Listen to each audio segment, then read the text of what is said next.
അതിൽ നിന്നും അകന്നു നിൽക്കുക. എന്താ പറയാനുള്ള കാരണം? നിങ്ങൾ കുടിക്കരുത് എന്ന് പറഞ്ഞാൽ പോയിരുന്നോ? നിങ്ങൾ ലഹരി ഉപയോഗിക്കരുതെന്ന് പറഞ്ഞാൽ പോയിരുന്നോ? അതെല്ലാം പറഞ്ഞത് നിങ്ങൾ അകന്നു തോന്നിയ എന്താ അറിയോ?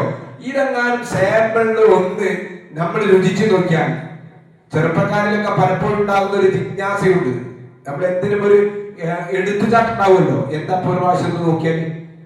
അപ്പൊ അത് അടുത്ത് പോയാൽ തന്നെ നമ്മൾ പിന്നീട് അതിന് അഡിക്റ്റായി മാറും. ആദ്യം ചെറിയൊരു സാമ്പിൾ ആയിരിക്കും, ചെറിയൊരു സാമ്പിൾ കൂട്ടത്തിൽ കൂടുമ്പോ, ടൂറ് പോകുമ്പോ, ഏത് കമ്പനിക്ക് വേണ്ടി. അതുകൊണ്ട് അള്ളാഹ് പറയുന്നു, നിങ്ങൾ അതിൽ നിന്നും അകന്നു നിൽക്കുക. പിന്നെ നിങ്ങൾക്ക് അകന്നു നിൽക്കാൻ കഴിയൂല സഹോദരന്മാരെ. അറിയോ, ഈ അഡിക്ഷൻ സെന്ററുകൾ ഇന്ന് കേരളത്തിൽ വർദ്ധിച്ചു വരിക. ഇതിന് അഡിക്റ്റായ ചെറുപ്പക്കാരെ അവിടെ അഡ്മിറ്റ് ചെയ്തിട്ട് അതിൽ നിന്ന് മോചിപ്പിക്കാൻ സാധിക്കുന്നില്ല. ഇത് അത്രയും വലിയ ലഹരിയാണ്. നമ്മൾ വിചാരിച്ചിട്ട് കാര്യമില്ല, രക്ഷപ്പെടാൻ കഴിയൂല.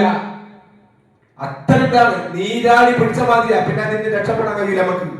അതുകൊണ്ടാണ് പല ഡി അഡിക്ഷൻ സെന്ററുകളിൽ നിന്ന് ദിവസങ്ങളോളം അവിടെ പോയി പിന്നീട് വന്ന ആളുകൾ വീണ്ടും അങ്ങനെ തന്നെ പോകും.